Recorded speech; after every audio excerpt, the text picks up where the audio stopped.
विद्या प्राप्त करने के लिए मन का शांत और एकचित्त होना बहुत जरूरी होता है। अशांत मन से शिक्षा प्राप्त करने पर मनुष्य केवल उस ज्ञान को सुनता है, लेकिन उसे समझकर उसका पालन कभी नहीं कर पाता।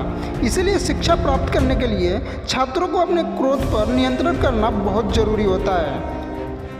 जिस व्यक्ति के मन में दूसरों की वस्तु पाने या हक छीनने की भावना होती है और हमेशा उसे पाने की योजना बनाने में लगा रहता है, ऐसा व्यक्ति कभी भी अपनी विद्या के बारे में सतर्क नहीं रह सकता और अपना सारा समय अपने लालच को पूरा करने में गंवा देता है। विद्यार्थी को कभी भी अपने मन में लोभ या लालच की भावना नहीं आने देना चाहिए।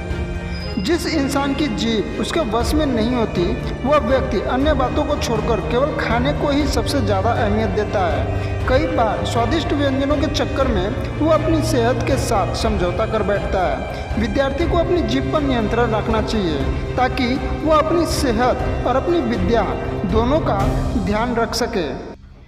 जिस विद्यार्थी का मन सजने संवरने में लग जाता है, वह अपना ज़्यादातर समय इन्हीं बातों में गंवा देता है। सजने संवरने के बारे में सोचने वाला छात्र कभी भी एक जगह ध्यान केंद्रित करके विद्या नहीं प्राप्त कर पाता। विद्यार्थी को ऐसे परिस्थितियों से बचना चाहिए। छात्रों को इस बात का ध्यान रखना चाहिए कि वे अनावश्यकता से अधिक नींद लेने से बचें। ज़्यादा नींद से शरीर में हमेशा थकान बनी रहती है और अगर शरीर थका हो तो ध्यान केंद्रित करना मुश्किल हो जाता है और अध्ययन के लिए दिमाग का केंद्रित होना अत्यंत आवश्यक होता है। किसी अच्छे छात्र का एक सबसे महत्वपूर्ण गुण होता है गंभीरता।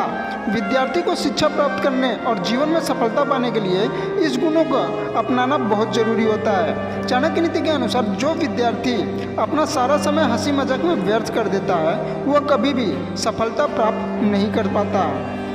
विद्या प्राप्त करने के लिए मन का स्थिर होना बहुत जरूरी होता है और हंसी मजाक में लगा रहने वाला विद्यार्थी अपने मन को कभी भी स्थिर नहीं रख पाता है। इसी तरह के मोटिवेशनल वीडियो के लिए चैनल को सब्सक्राइब कर लीजिए और बेल आइकन को प्रेस करके ऑल पे क्लिक कर लीजिए। धन्यवाद दोस्तों, सब्सक्राइब कर लीजिए।